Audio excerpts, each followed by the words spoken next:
तो जो वेद से बहिष्कृत हैं, जिनको वेद ने आज्ञा नहीं दी अपना पढ़ने की, उनके लिए भी भगवान सूत जी कहते हैं कि तदिदम शैवमाख्यातम पुराणम वेद सम्मितम निर्मितम तच्छिवे नैव प्रथमम ब्रह्म सम्मितम।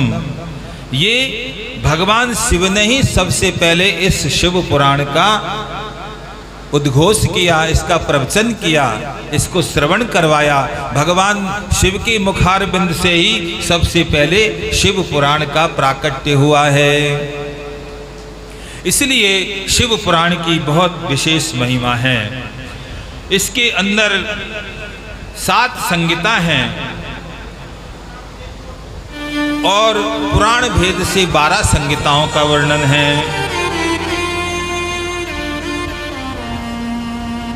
जिसमें विश्वेश्वर संहिता जो अभी चल रही है, इसके बाद रुद्र संहिता, फिर विनायक संहिता, उमा संहिता, फिर मातृ संहिता, एकादश रुद्र संहिता, कैलाश संहिता, शतरुद्र संहिता, कोटि रुद्र संहिता, सहस्त्र कोटि रुद्र संहिता और धर्म संहिता।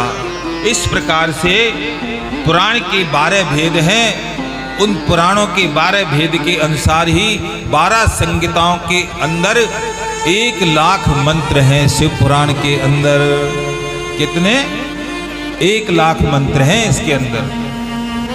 लेकिन जब देखा भगवान व्यास जी ने कि कलयुग के अंदर 1 लाख मंत्र को कोई नहीं पढ़ेगा, तब उन्होंने उसको सार लेकर के और उसको संक्षिप्त किया और संक्षिप्त करके इन 12 संहिताओं को मिला करके और 7 संहिताओं का निर्माण किया और फिर 1 लाख मंत्रों में से छांट करके और फिर 24,000 मंत्रों से शिव पुराण को निर्मित किया है।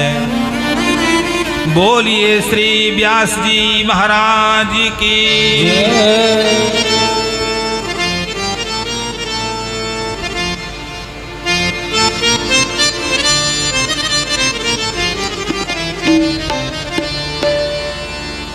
वैसे भी 24 की जो संख्या है, इस संसार की जो उत्पत्ति हुई ना भाई, वो 24 तत्वों से ही हुई है। इसलिए 24,000 ही मंत्र इस संहिता के अंदर हैं। यानी पूरी सृष्टि का सार तत्व जो है शिव पुराण में है। 5 ज्ञानेंद्री, 5 कर्मेंद्री, 5 तन्मात्रा, 5 महाभूत, मन बुद्धि चित्त अहंकार, कितने हो गए? 24 हो गए ना।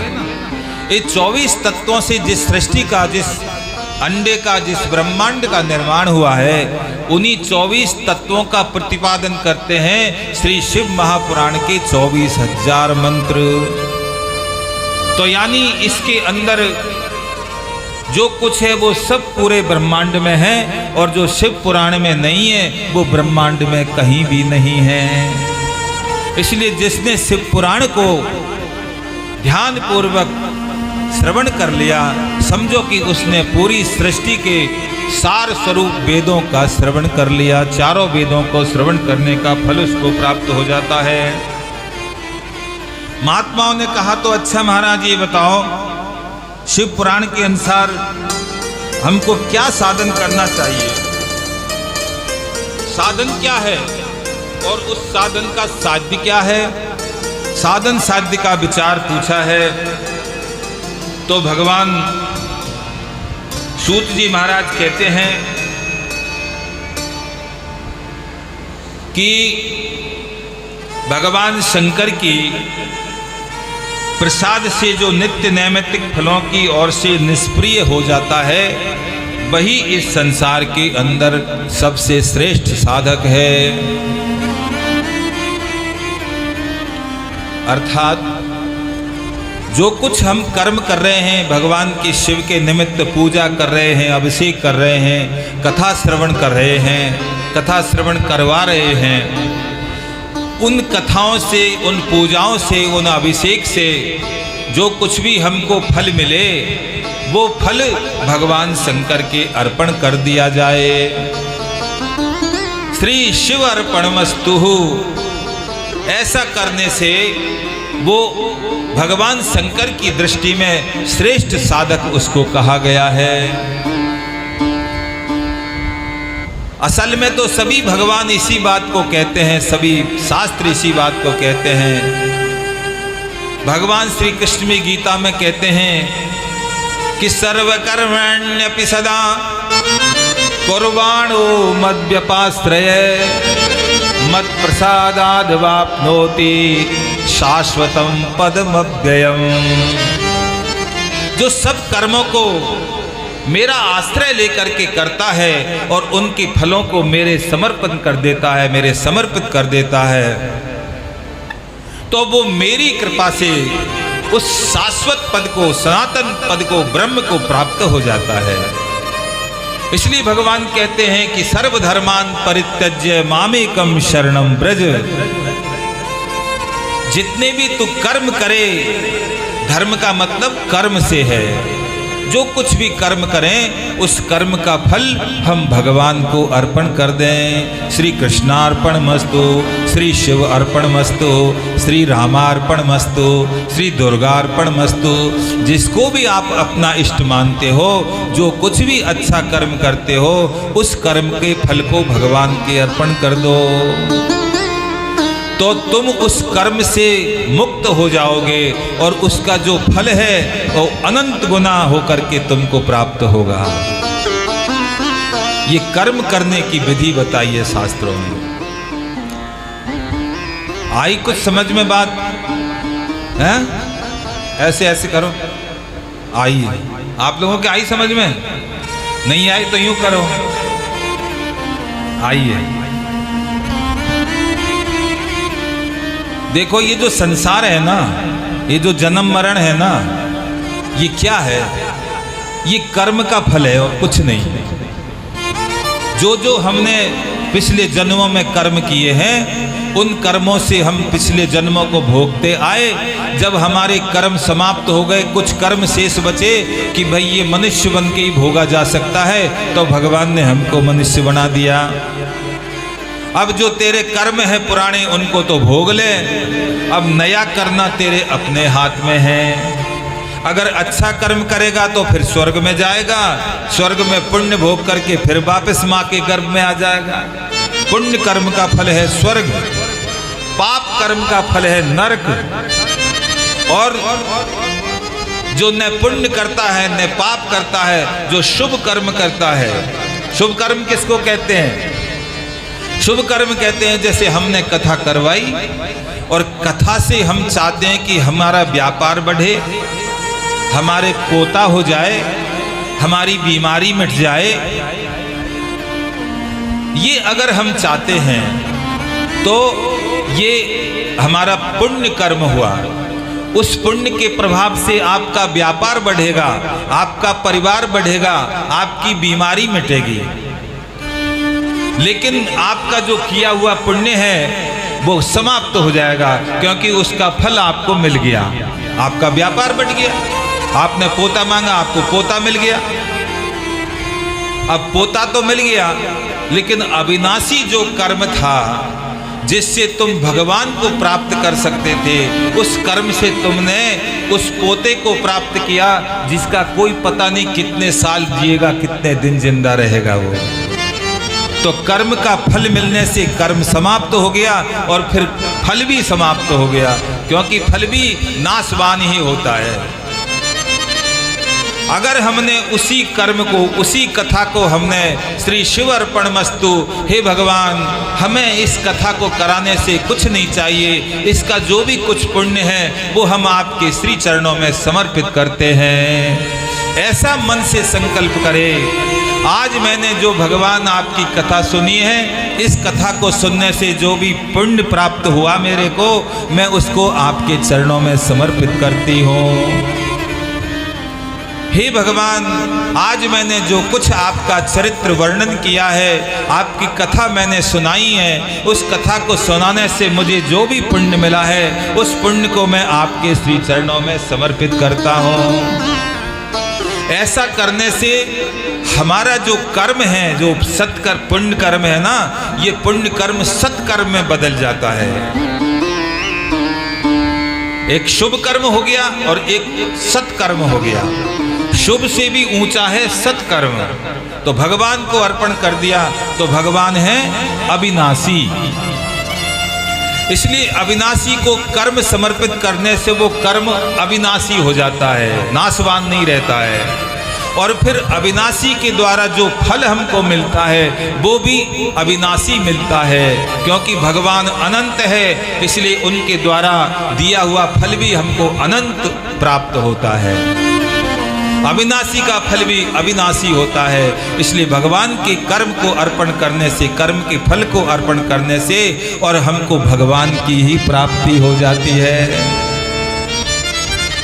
तो जिस कर्म को करने से हम जेल में जा रहे थे, जेल में मतलब जन्म मरण में, संसार में, उसी कर्म को करने से हम भगवान की गोद में जा बैठे। कर्म वही है लेकिन करने का अंतर हो गया, और करने के अंतर होते ही कर्म का फल बदल जाता है। कर्म वही है। हमारे हाथ से किसी आदमी की हत्या होती है, मारते हैं हम उसको, तो 302 320 के अंदर जेल होगी कि नहीं? क्यों भाई रमेश जी, होगी ना जेल, मर्डर का केस लगेगा। लेकिन उसी आदमी को अगर कोई जल्लाद फांसी पर लटका के मारेगा तो उस जल्लाद पर केस चलेगा क्या? न जाने कितने लोगों को मारता है वो तो, लेकिन उसके ऊपर केस नहीं चलता है, क्योंकि उसका जो कर्म है ना, वो कर्म, उसका उद्देश्य कर्म करने का वो किसी को मारना नहीं है। वो तो अपने कर्तव्य का पालन कर रहा है, वो तो अपनी ड्यूटी कर रहा है। एक डॉक्टर है, बीमार को इंजेक्शन लगाता है ठीक करने के लिए, और वो रिएक्शन कर जाता है और बीमार मर जाता है, तो उस डॉक्टर को हत्या नहीं लगती है उससे, क्योंकि उसकी नियत देखी जाती है कि इसने किस नियत से कर्म किया है। आप कर्म किस नियत से कर रहे हो, उसके अनुसार ही आपको कर्म का फल मिलेगा।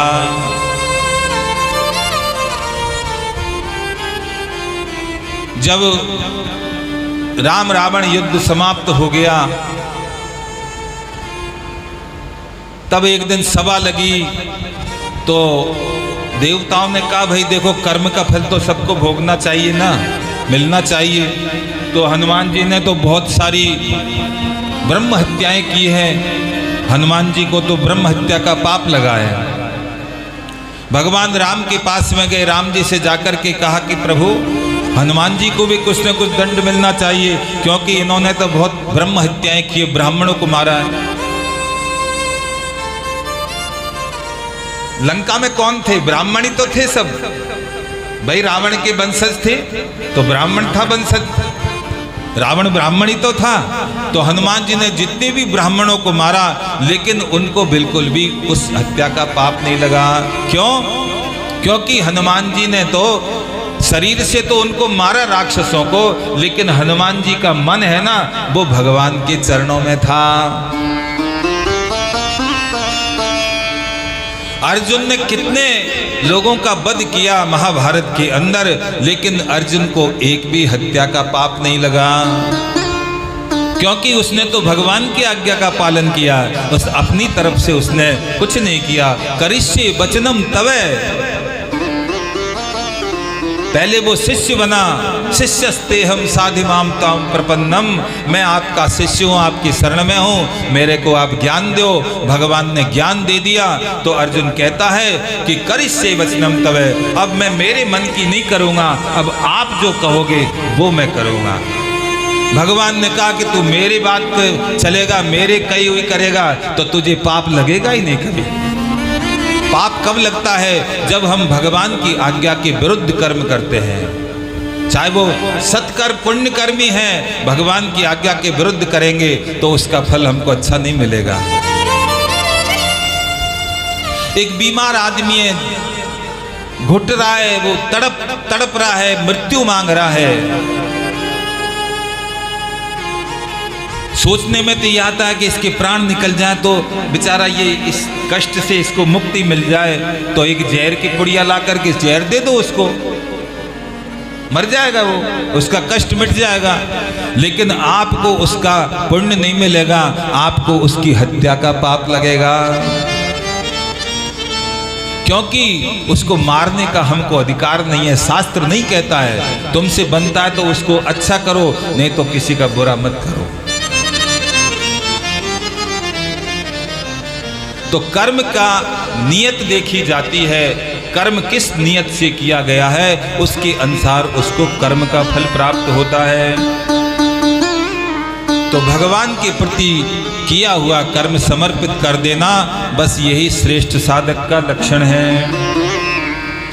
साधन क्या है? भगवान शिव की सेवा करना, यही साधन है। और साध्य क्या है? वेदों के अंदर जो अनुष्ठान कर्मों का वर्णन किया गया है, उनका जो महान फल हमको प्राप्त हो, उसको भगवान शंकर के चरणों में समर्पित कर दें, और यही परमेश्वर पद की प्राप्ति है।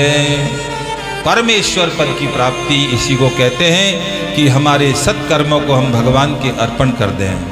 कर्म करते चलो और अपने कर्मों के फलों को भगवान की समर्पित करते चलो, आपका रास्ता आगे से आगे खुलता हुआ चला जाएगा।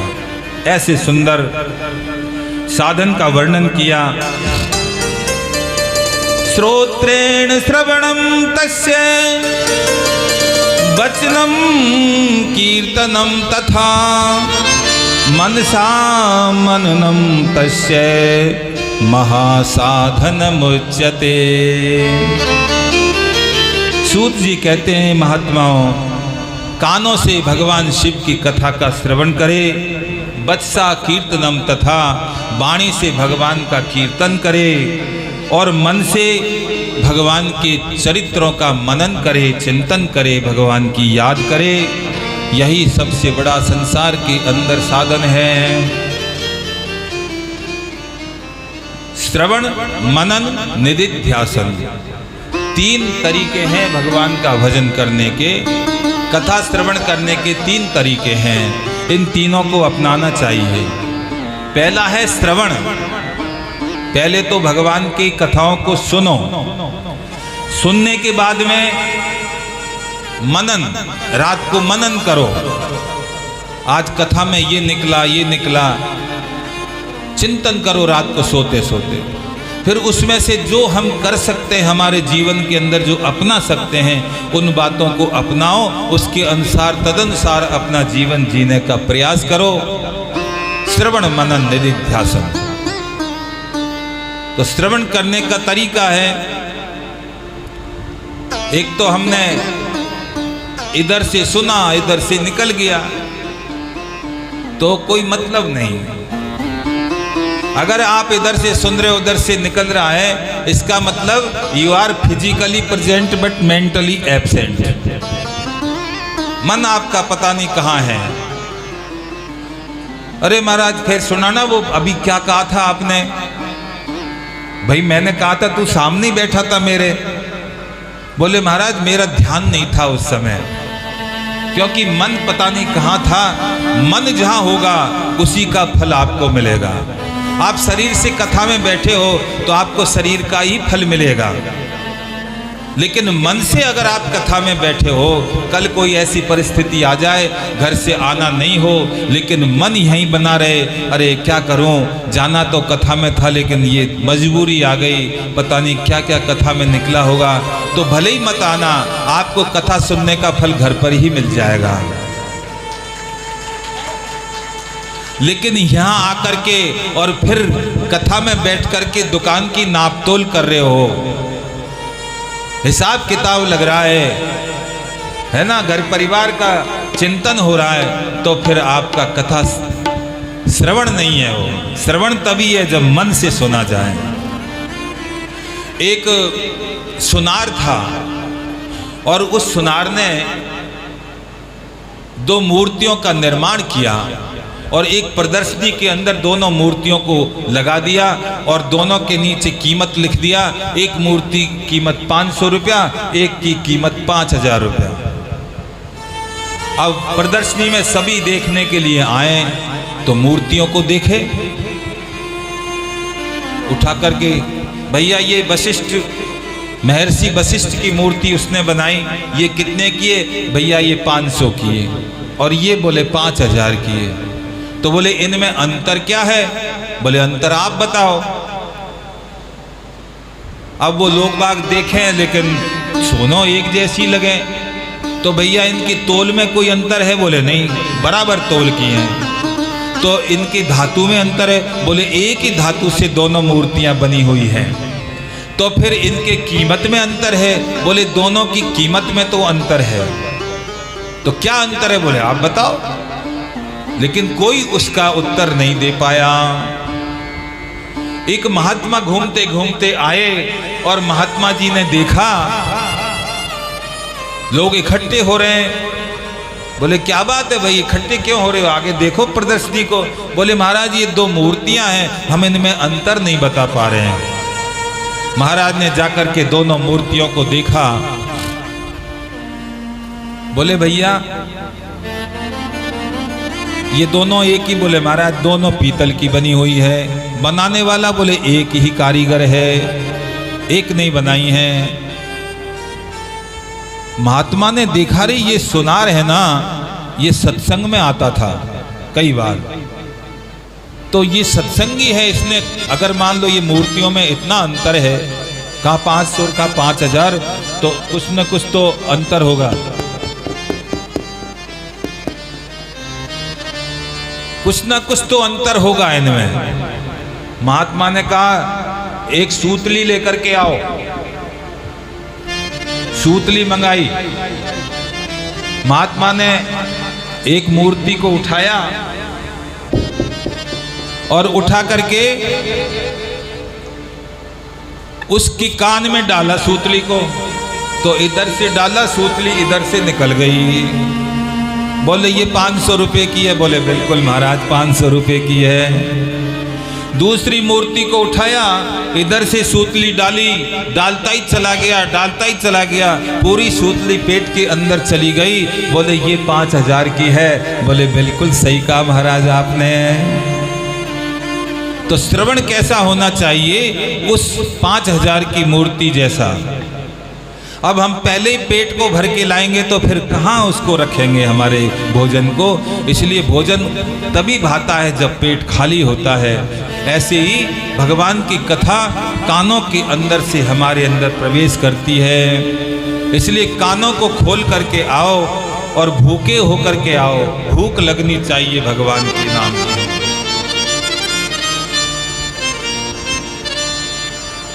गोस्वामी जी ने बड़ी सुंदर बात। जय सिया राम, जय जय सिया राम, जय सिया राम, जय जय सिया राम, जय सिया राम, जय जय सिया राम, जय सिया राम, जय जय सिया राम। जिनके श्रवण समुद्र समाना, जिनके श्रवण समुद्र समाना, कथा तुम्हारी सोभग सरिनाना, कथा तुम्हारी सुभग सरनाना। भरहि निरंतर होई न पूरे, भरहि निरंतर होई न पूरे, भरहि निरंतर होई न पूरे, भरहि निरंतर होई न पूरे। तिनके हृदय करो प्रभु रे, तिनके हृदय करो प्रभु रे। जय सिया राम, जय जय सिया राम, जय सिया राम, जय जय सिया राम। जिनके श्रवण समुद्र समाना, कथा तुम्हारी सुभग सरिनाना। कानों को कैसे बना करके कथा में बैठो, समुद्र की तरह। और भगवान की कथा क्या है? गंगा जैसी नदी है। गंगा नदी निरंतर बहती है, लेकिन समुद्र कभी नहीं कहता है कि अब मेरे अंदर और जगह नहीं है आने के लिए, मेरे पास अब पानी रखने को जगह नहीं है। कथा तुम्हारी सुभग सरिनाना, भरई निरंतर, नदियां निरंतर समुद्र में गिर रही हैं, लेकिन आज तक समुद्र ने मना नहीं किया कि बस अब मेरे अंदर जगह नहीं है। भरई निरंतर होई न पूरे, कभी पूरा समुद्र भरता ही नहीं है। ऐसे ही जो भगवान के भक्त होते हैं और वो कभी भगवान की कथा को सुन करके अघाते नहीं हैं। और रामचरित जे सुनत अघाही, रस विशेष जाना तिन नाही। जो भगवान की कथा को सुनकर के ऊब जाता है, समझो कि उसको अभी भगवान का रस मिला ही नहीं है। तो ऐसे जो आपके भक्त हैं, हे राघव, हे प्रभु श्री राम, आपका निवास उनके हृदय के अंदर बने। ऐसे श्रवण के द्वारा, श्रवण मनन निधिध्यासन, 3 साधन शिव कथाकार ने बताए कि जो इस प्रकार से अब ऐसा जो भगवान के प्रति लगाव है कैसे बने। जीवन निकलता जा रहा है, लेकिन प्रवृत्ति संसार में ही बनती हुई जा रही है, भगवान में नहीं बन रही है। अरे मेरा तार हरि से जोड़े, ऐसा कोई संत मिले। मेरा तार हरि से जोड़े, ऐसा कोई संत मिले। मेरा तार हरि से जोड़े, ओ ऐसा कोई संत मिले। मेरा तार प्रभु से जोड़े, ऐसा कोई संत मिले। ओ मेरा तार प्रभु से जोड़े, ऐसा कोई संत मिले। टूटा तार हुआ अंधियारा, टूटा तार हुआ अंधियारा। हरि दिखे ना हरि का द्वारा, हरि दिखे ना हरि का द्वारा। मेरा बिछोड़ा, मेरा बिछोड़ा मीत मिला दे, ऐसा कोई संत मिले। ओ मेरा बिछड़ा मीत मिला दे, ऐसा कोई संत मिले।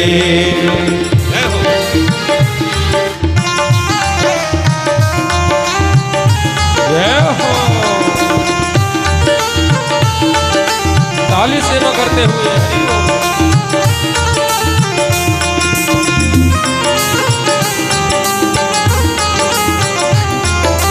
जय हो।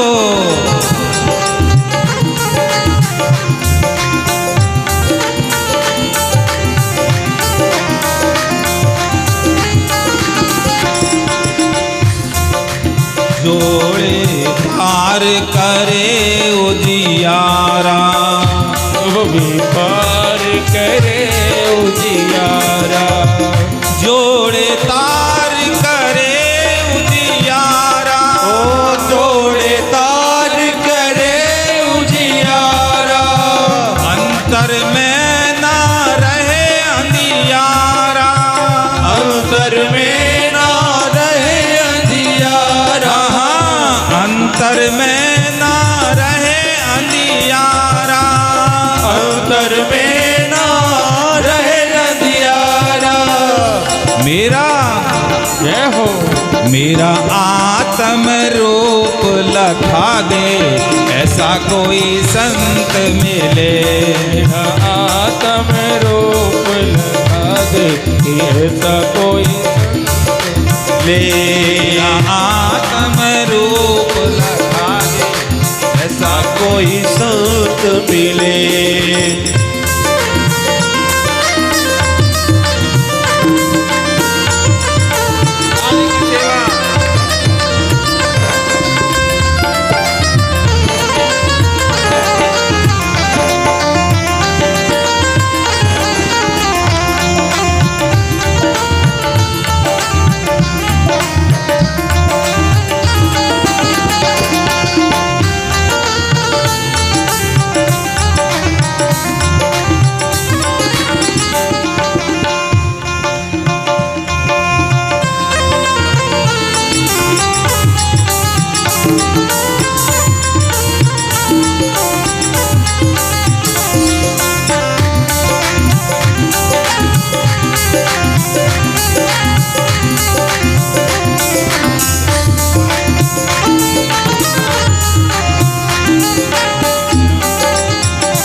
जब मैं अटकूं, जब मैं भटकूं, ओ जब मैं अटकूं, जब मैं भटकूं, जब मैं अटकूं, जब मैं भटकूं, जब मैं अटकूं, जब मैं भटकूं, हरि के मिलन को जब मैं तड़पूं, हरि के मिलन को जब मैं तरसूं, हरि को मिलन को जब मैं तड़पूं, हरि के मिलन को जब मैं तड़पूं, तब मेरी बाह पकड़ के मिला दे, ऐसा कोई संत मिले। कोई बाह पकड़ के मिला दे, ऐसा कोई संत मिले। तार हरि संग जोड़े, ऐसा कोई संत मिले।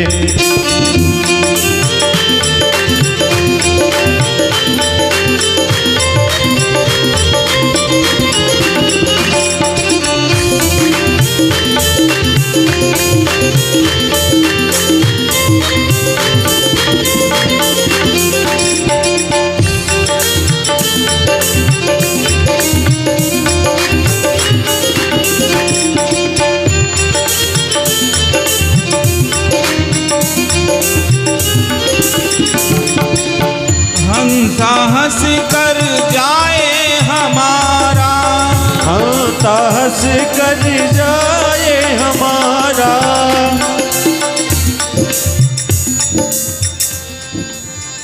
हंसा हंस कर जाए हमारा।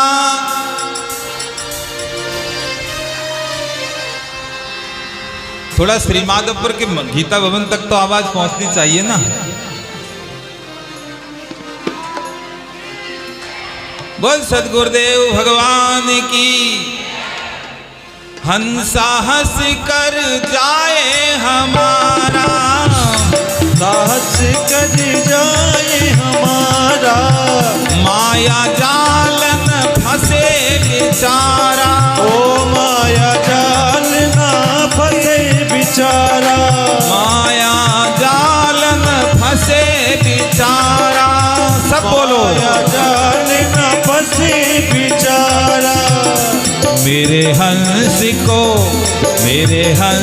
को मोती चुगा दे, ऐसा कोई संत मिले। ओ मेरे हंस को मोती चुगा दे, ऐसा कोई संत मिले।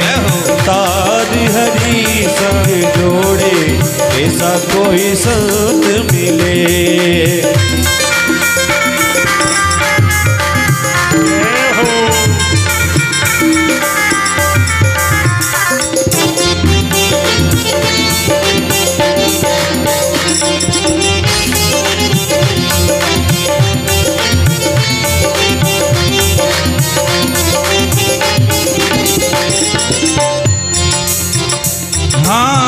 निज में निज का बोध करा दे। ओ निज में निज का बोध करा दे।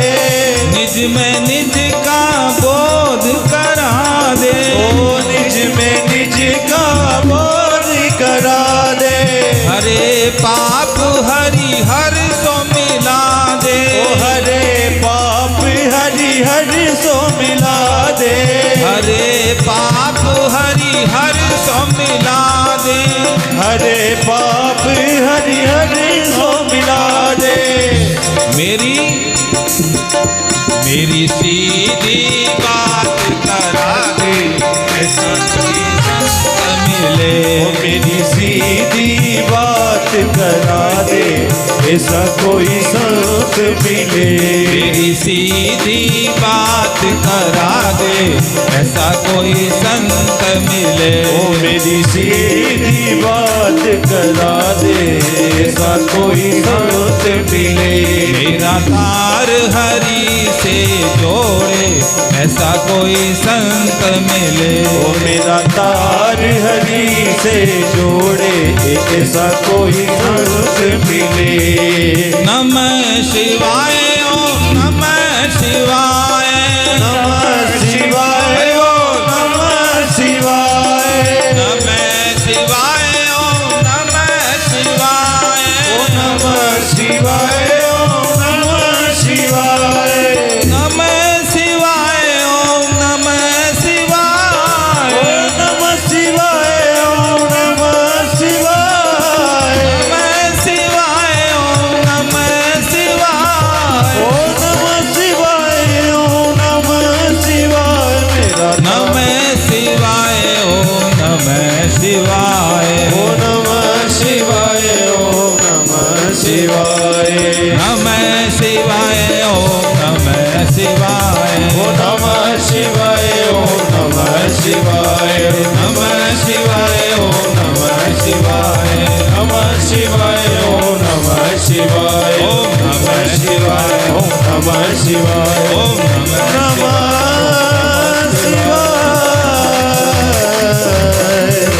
नमः शिवाय।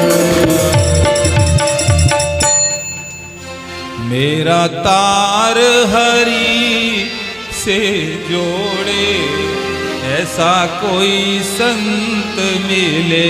मेरा तार हरि से जोड़े, ऐसा कोई संत मिले। माताएं सभी थोड़ा आगे आगे आ जाए, आगे खिसकाए सभी, थोड़ा थोड़ा जगह दें। ऐसा कोई जीवन के अंदर सदगुरुदेव परम पूज्य स्वामी जी महाराज जैसा संत किसी के जीवन में आ जाए, तो समझो कि उसका तार हरि से जुड़ने में फिर कोई रुकावट, कोई अवरोध नहीं है।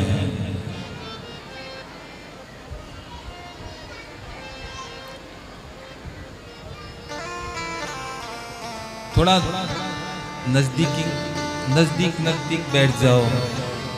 दूर दूर तो घरों पे बहुत रहती हो, क्योंकि आजकल तो बड़े बड़े मकान बनाते हैं ना, सब तो दूर दूर रहते हैं।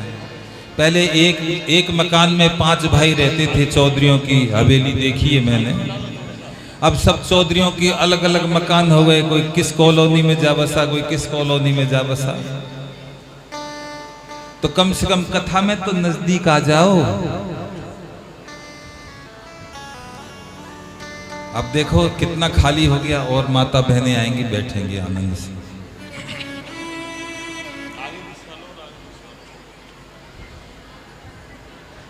सौनक जी ने पूछा कि महाराज,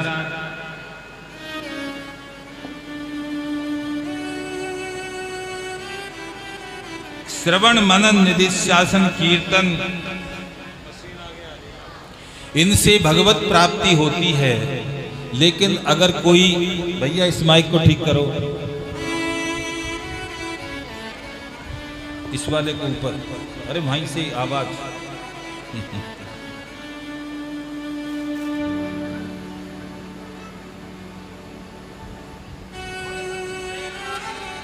की जय।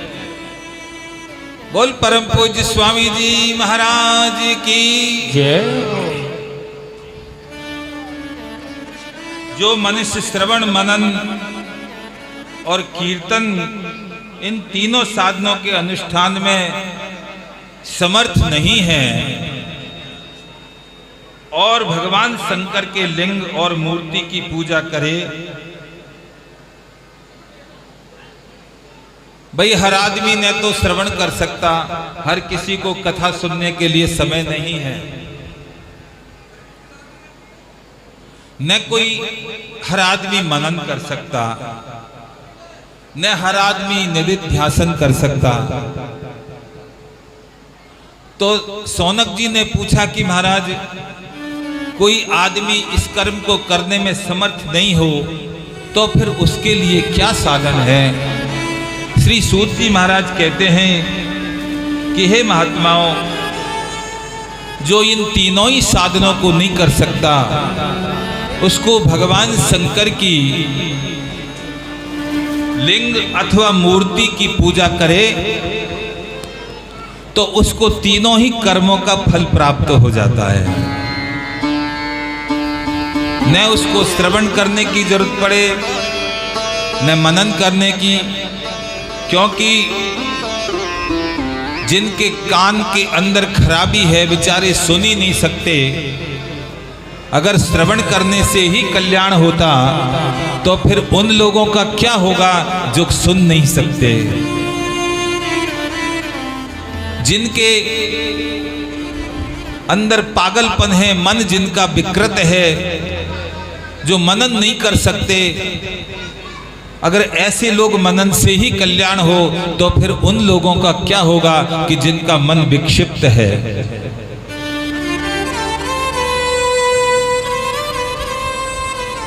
अगर भगवान के मंदिर में जाने से ही कल्याण होता है तो उन लोगों का क्या होगा कि जिनके दोनों पैर ही भगवान ने नहीं दिए। अगर कीर्तन करने से ही कल्याण होगा तो उन लोगों का क्या होगा कि जिनकी वाणी नहीं है, जो गूंगे हैं, जो लूले हैं, सेवा नहीं कर सकते। अगर सेवा से ही कल्याण होगा तो फिर लूलों का क्या होगा। इसलिए भगवान ने जो कुछ सामग्री हमको दी है, भगवान कहते हैं उसी से मेरी पूजा कर लो बस। तो इन तीनों कर्मों को अगर कोई नहीं कर सकता, वो भी अगर भगवान शंकर की मूर्ति अथवा उनके शिवलिंग की पूजा करता है तो उसको उस कर्म का फल प्राप्त हो जाता है। ऐसे भगवान शंकर के दो स्वरूपों का वर्णन शिव महापुराण के अंदर किया गया है। एक भगवान का निराकार रूप है, एक साकार रूप है। जिसका कोई आकार नहीं होता है उसको निराकार कहते हैं, जिसका कोई रूप होता है उसको आकार कहते हैं। उसी को निष्कल और सकल कहा है पुराण शास्त्रों के अंदर। इस संसार के अंदर सभी देवताओं के एक ही रूप हैं भैया। जितने भी देवता हैं हमारी सृष्टि में 33 कोटि देवता हैं, उनके एक ही रूप हैं। और जिनके एक रूप हैं वो मरने वाले हैं, वो अमर नहीं हैं, वो अजर अमर नहीं हैं। अजर अमर कौन है कि जिसके दो रूप हैं, जो साकार भी है और जो निराकार भी है, वही अजर अमर है। इंद्र की मूर्ति से ही पूजा होती है। जितने भी देवता हैं, देवियां हैं, उन सब की पूजा किससे करते हो? मूर्तियों में ही तो करते हो। चाहे सती माता के जाओ, रानी सती के जाओ, चाहे चौथ माता के जाओ, शाकंभरी के जाओ, कहीं भी जाओ, मूर्ति होगी तो पूजा होगी। सभी देवताओं की मूर्तियां हैं, इसलिए सभी देवता मरण धर्मा हैं। एक अनेक दिन वो देवता भी मरेगा।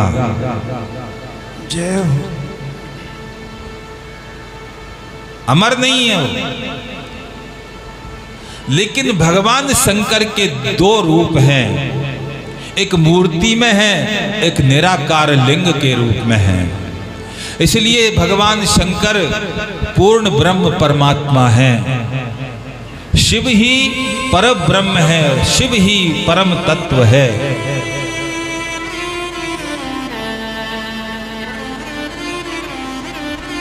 जो पूर्ण ब्रह्म है उसके दो रूप हैं, और जो पूर्ण ब्रह्म नहीं है, जो अपूर्ण ब्रह्म है, जो नाशवान है, उसका एक रूप है। भगवान शालिग्राम और भगवान विष्णु, जैसे भगवान विष्णु की मूर्ति भी है और उनकी निराकार शालिग्राम भी है, ऐसे ही भगवान शंकर की मूर्ति भी है और उनकी निराकार लिंग की पूजा भी है। तो भगवान की जो वो ऊपर लिंग है वो भगवान शिव स्वरूप हैं, और उनकी जो जलेरी होती है ना, वो जलेरी वो शक्ति है, वो शंकर भगवान की पीठ है, वो यानी वो माता पार्वती है। शिव और शक्ति मिलकर के ही और संसार का संहार पालन सृष्टि करते हैं। अगर शक्ति हट जाए तो फिर शिव शिव नहीं रहता है, वो शव हो जाता है। इसलिए जहां लक्ष्मी है वहां नारायण है, और जहां शिव है वहां शक्ति है। इसलिए शिव पूर्ण ब्रह्म है, शिव परमात्मा है, शिव अजर है, अमर है। तो ये शिवलिंग की उत्पत्ति कैसे हुई? तो एक बार की बात है, ब्रह्मा जी के मन में आया, क्रोध उत्पन्न हुआ, और ब्रह्मा जी क्षीर सागर में पहुंचे जहां भगवान विष्णु शयन कर रहे थे। और वहां जाकर के भगवान विष्णु से कहने लगे, अरे विष्णु, तू बड़ा निष्ठुर हो गया है, बड़ा अभिमानी हो गया है। अरे मैं जगत का पिता तेरे घर पर आया हूं, तेरे सामने आया हूं, और तू सैया पर सो रहा है। इतना भी तेरे को वो नहीं है कि भाई उठ करके मेरे को प्रणाम तो करे, मैं तो जगत पिता हूं। अब उसको ये पता नहीं है कि इसकी नाभि में से कमल निकला और कमल पे ब्रह्मा मैं प्रकट हुआ हूं। लेकिन ब्रह्मा कहता है कि तू निर्लज्ज है विष्णु, तू निष्ठुर है, तेरे अंदर कोई शिष्टाचार नहीं है। मैं जगत का पिता तेरे पास आया और तू उठ करके मुझे प्रणाम भी नहीं करता है। विष्णु जी को भी फिर थोड़ा सा, वैसे तो विष्णु को कभी क्रोध नहीं आता है, लेकिन लीला करने के लिए फिर उन्होंने भी ब्रह्मा को कहा कि भाई तू कब से मेरा पिता होने लगा? अरे मेरे पेट में से कमल की नाभि चली, नाल चली, नाल के ऊपर कमल खिला, कमल पर तेरा जन्म हुआ है, और अपने बाप को भी उल्टी सीधी बातें कह रहा है। दोनों के अंदर विवाद हो गया महाराज। ब्रह्मा कहे कि मैं बड़ा और विष्णु कहे कि मैं बड़ा। जब विवाद हो गया तो दोनों ने, विवाद जब बढ़ने लगा, लड़ाई झगड़ा उनके अंदर होने लगा, तो भगवान शंकर ने विचार किया कि अब बीच में बचाव करना चाहिए, नहीं तो सृष्टि में गड़बड़ हो जाएगा। इसलिए भगवान शंकर एक स्तंभ के रूप में, खंबे के रूप में ब्रह्मा और विष्णु दोनों के बीच में प्रकट हो गए। बोल शंकर भगवान की। अब वो दोनों के बीच में प्रकट हो गए तो उन्होंने देखा, रे ये क्या? ब्रह्मा भी आश्चर्यचकित, विष्णु भी आश्चर्यचकित। विष्णु ने कहा चलो अपना झगड़ा बाद में फैसला करेंगे, पहले ये फैसला करते हैं कि ये खम्मा कहां से पैदा हुआ है और कहां तक बढ़ा है, इसको देखें पहले। तो ब्रह्मा ने कहा कि मैं इसका ऊपर का छोर देख करके आता हूं, और तू विष्णु इसका अंत नीचे का देख करके आ। विष्णु भगवान नीचे की तरफ गए, पाताल में खोदा, अतल बितल सुतल तलातल महातल रसातल पाताल, सातों लोगों को खोद दिया सूकर बन करके भगवान विष्णु ने। लेकिन उस शिवलिंग का कहीं अंत उनको नहीं मिला। ब्रह्मा ऊपर की तरफ जा रहे थे, हंस पे बैठ करके गए, लेकिन उसको भी कहीं उसका अंत नहीं मिला। ऊपर से एक केतकी का पुष्प गिर के आ रहा था। उस केतकी के पुष्प को देख करके ब्रह्मा ने कहा, रे केतकी पुष्प मेरा एक काम करेगा? बोले क्या? बोले देख, मैं इस खब्बे की, इस लिंग की ऊंचाई नापने के लिए आया हूं, लेकिन मुझे तो कहीं इसका अंत दिखाई नहीं दे रहा है। अब तू चल करके और विष्णु के सामने ये गवाही दे देना कि ब्रह्मा ने इसका अंत देख लिया है। झूठी गवाही ये दे देना, तो अगर ऐसा होगा ना तो इस संसार के अंदर मैं बड़ा हो जाऊंगा और मेरी सर्वत्र पूजा होगी। केतकी ने कहा कि मुझे क्या मिलेगा? मैं गवाही दूंगा तो मुझे भी तो कुछ इंटेंसिव मिलना चाहिए ना।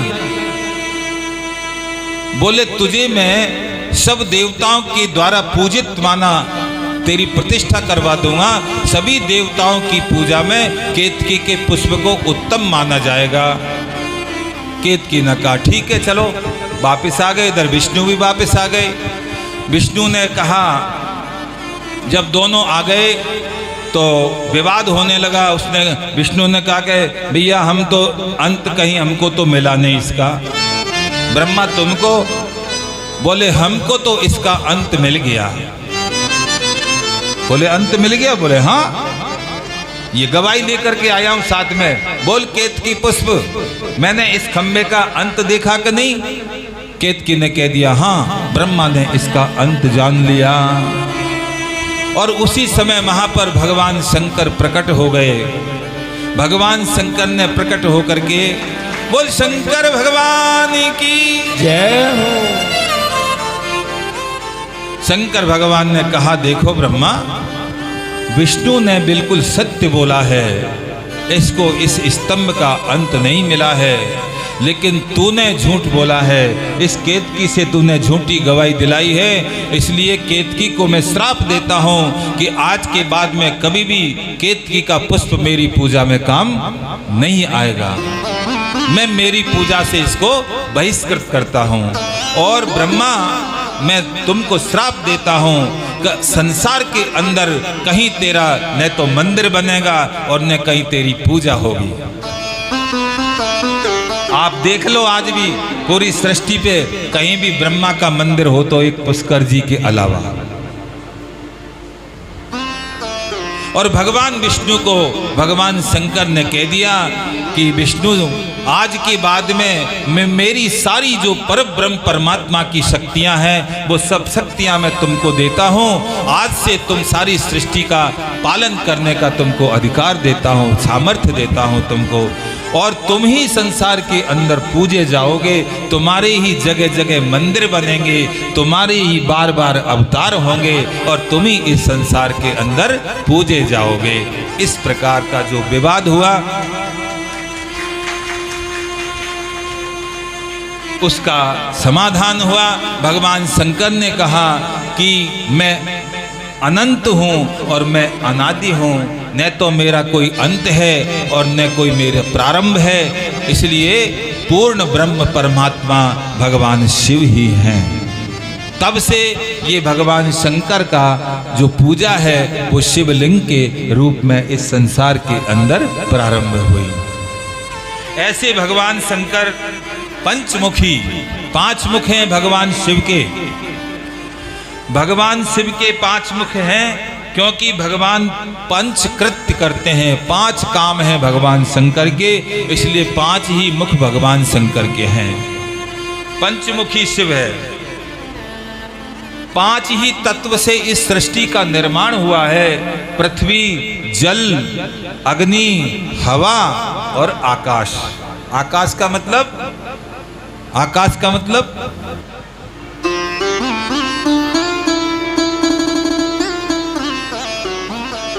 ब्रह्मा की तरह चला ही जाना, कहीं आकाश नहीं मिलेगा।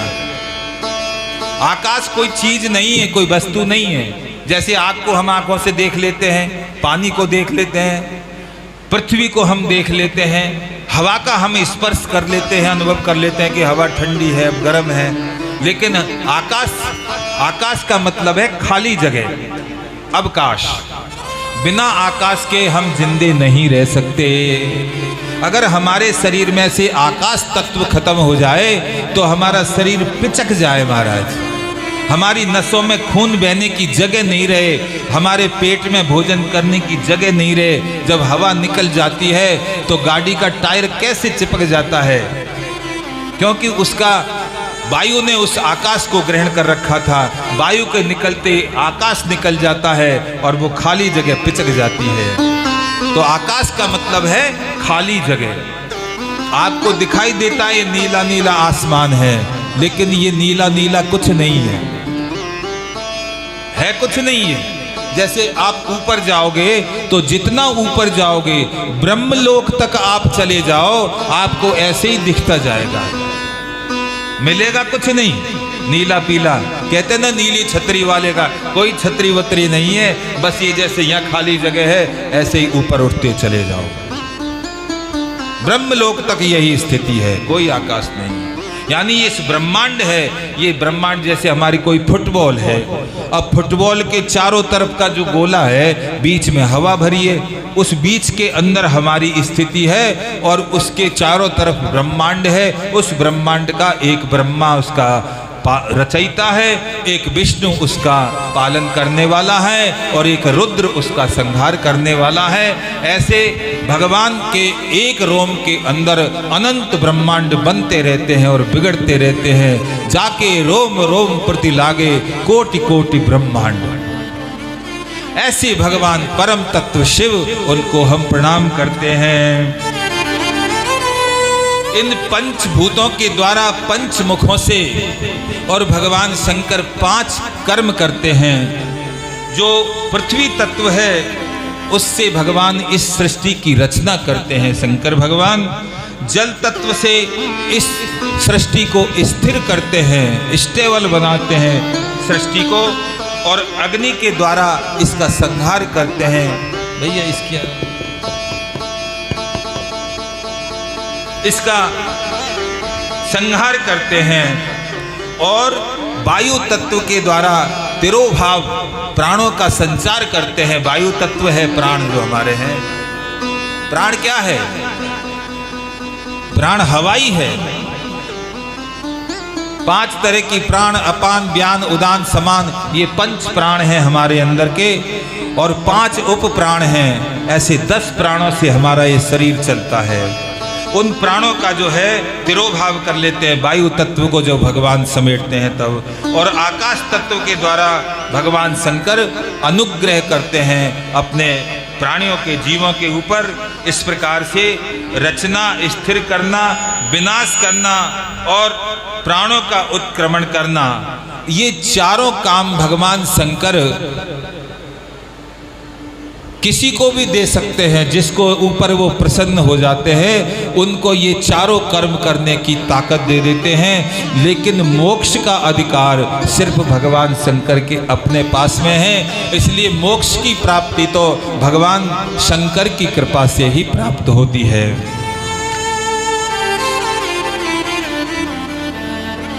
एक भजन सुनाओ शंकर भगवान का।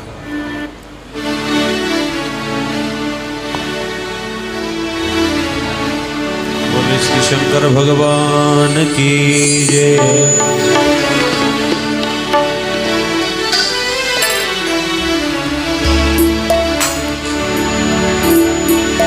बन बन टपरिया छाई रे,